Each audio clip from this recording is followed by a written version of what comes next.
El año 2000 llegó al mundo con expectación y también con algunas amenazas. ¿Recuerdan el anuncio de que los ordenadores de todo el planeta iban a enloquecer porque sus relojes internos, que marcaban el año con solo 2 dígitos, iban a retroceder al año 1900, colapsando los datos del sistema económico mundial? Alguno hubo que confiaba incluso en que ese fallo borraría su hipoteca de la memoria del banco.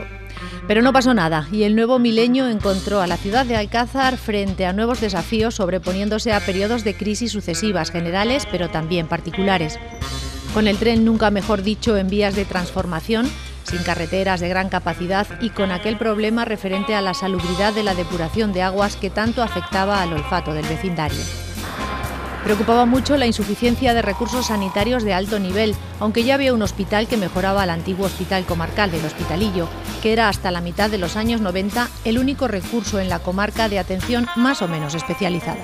Los recursos eran muy escasos, de esta manera que por mencionar una cosa, ese hospital, por ejemplo, no disponía de radiología.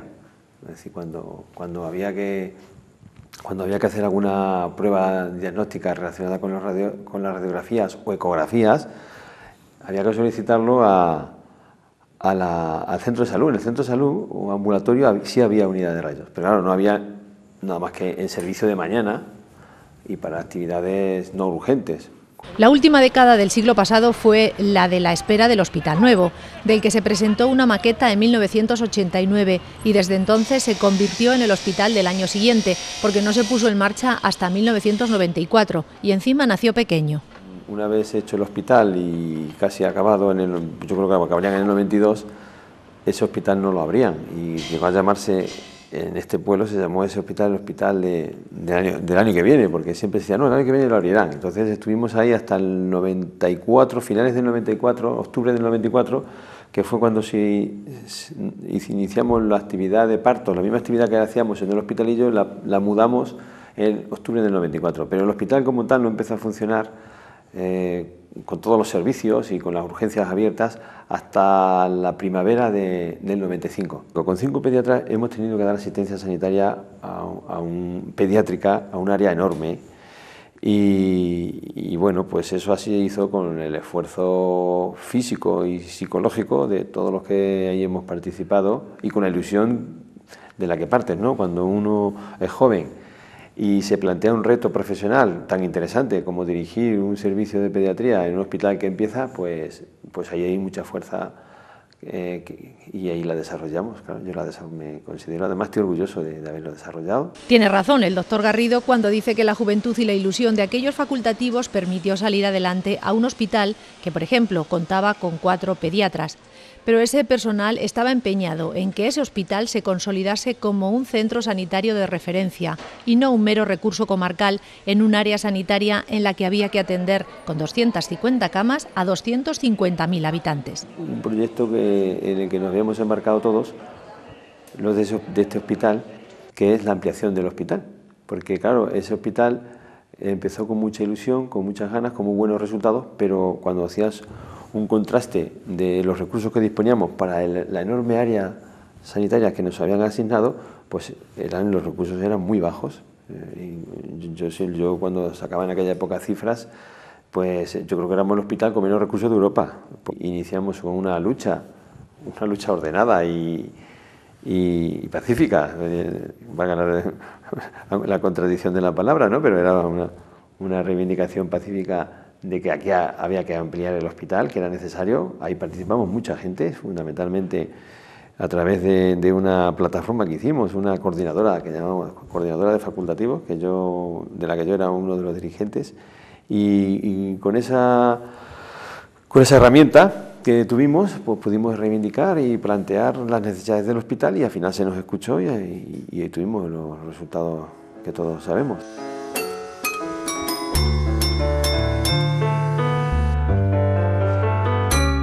Pero la salud no está limitada al ámbito de lo sanitario, la medicina y los hospitales, y en eso también Alcázar siguió una trayectoria que parte de tiempos casi heroicos, en los que grupos con intereses y dolencias comunes empezaron a moverse para mejorar sus condiciones de vida.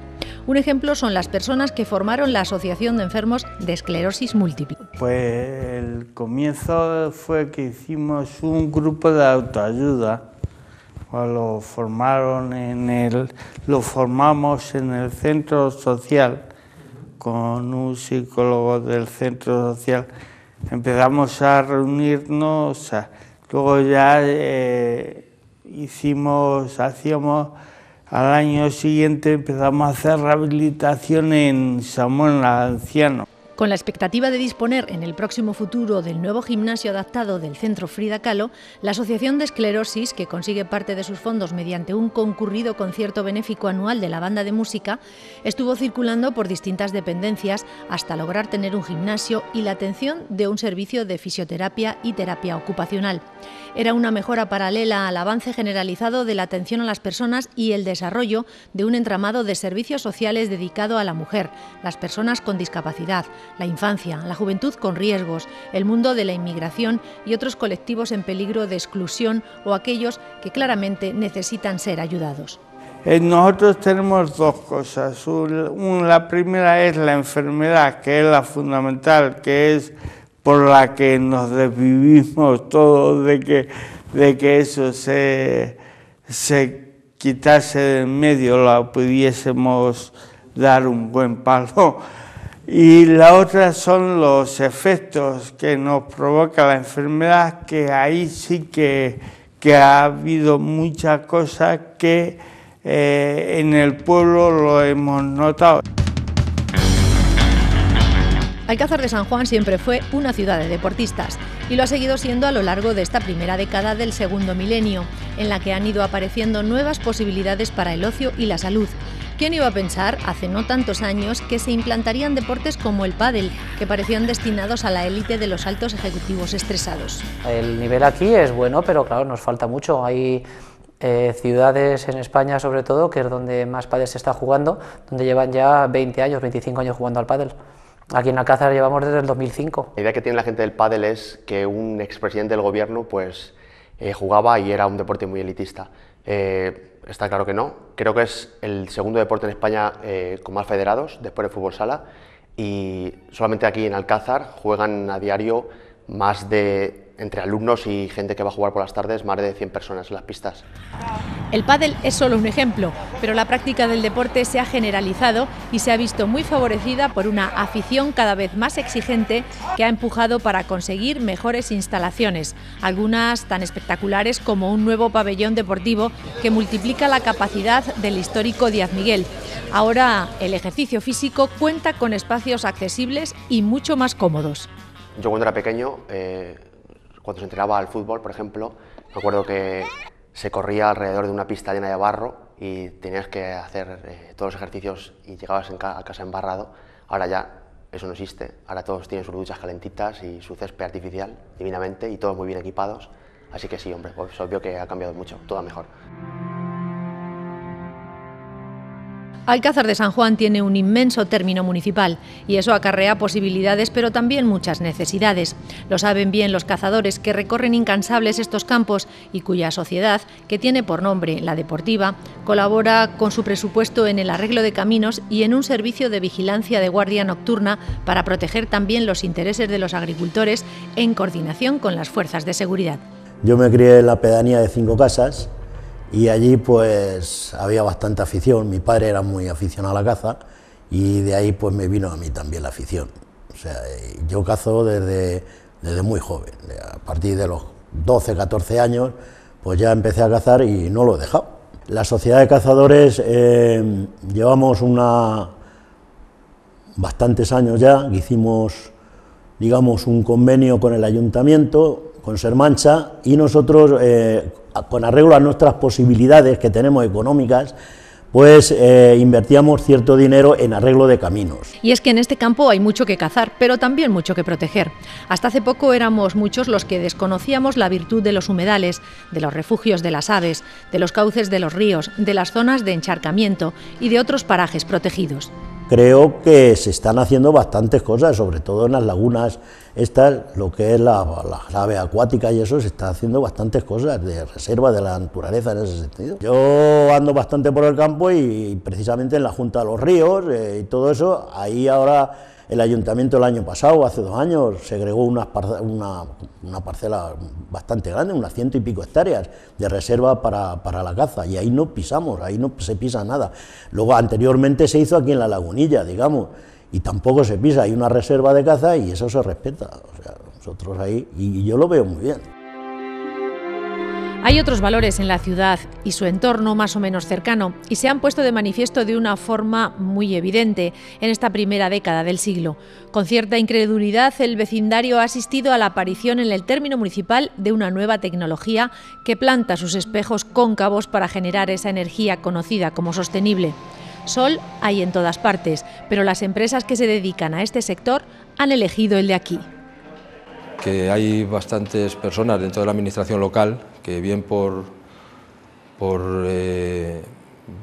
puestos anteriores que tenían en la Junta de Comunidades o actuales también en este caso estuvieron muy relacionadas con el sector energético, ¿no? Entonces lógicamente eso les dio una experiencia importante que creo que ha abierto las miras para que puedan, pues, de alguna forma el ayudar bueno, pues, facilitando todos los trámites administrativos y que haya esa apuesta por las energías renovables. Pues cuando terminé la carrera y volví a Alcázar hice cursos de formación para que fuese todo un poco más continuo, no quería quedarme nada más que en la licenciatura, y me hice cursos de calidad, luego hice el máster de prevención y bueno, eché el currículum a través de la fundación y entré en la planta. Con inversiones multimillonarias, las termosolares Manchasol 1 ya en funcionamiento y la 2 en construcción junto a otras como Aste 1 o Aste 2 convierten parte del término en un escenario de ciencia ficción. Las del grupo ACS son diferentes porque integran un sistema de almacenamiento de calor en depósitos de sales fundidas de manera que pueden proporcionar electricidad a la red general también por las noches, es decir, que generan lo que se conoce como energía gestionable. A mi modo de ver, yo creo que es una política bastante acertada, es decir, concretamente en esta comarca me parece que en principio lo que ha significado las plantas termosolares, bueno, ha sido una activación de la parte socioeconómica de la comarca, ¿no? Porque no solamente ha tenido más incidencia en Alcázar de San Juan, evidentemente, pero no solamente ha incidido en Alcázar de San Juan, ha incidido en todos los pueblos de la comarca, incluido Tomelloso, por supuesto. Bueno, pues las termosolares obviamente son muy beneficiosas porque evitan un montón de emisiones a la atmósfera de CO2.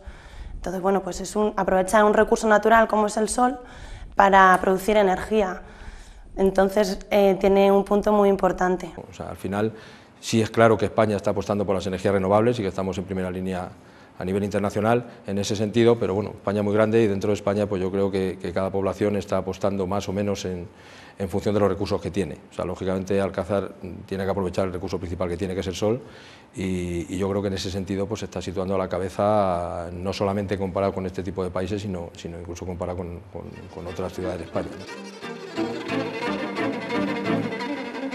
La ciudad también ha evolucionado notablemente en el campo de la cultura y la recuperación de su patrimonio artesano, artístico e histórico. Eso es algo que tiene una relación directa con el ocio, y así a la programación normalizada del Auditorio Municipal, convertido ya en una referencia comarcal en las artes escénicas, se le ha sumado en estos años, cuando llega el buen tiempo, el programa de escenarios de verano, que lleva la música, la danza y otras representaciones a los lugares de la población que tienen encanto o tienen un significado especial para la ciudad.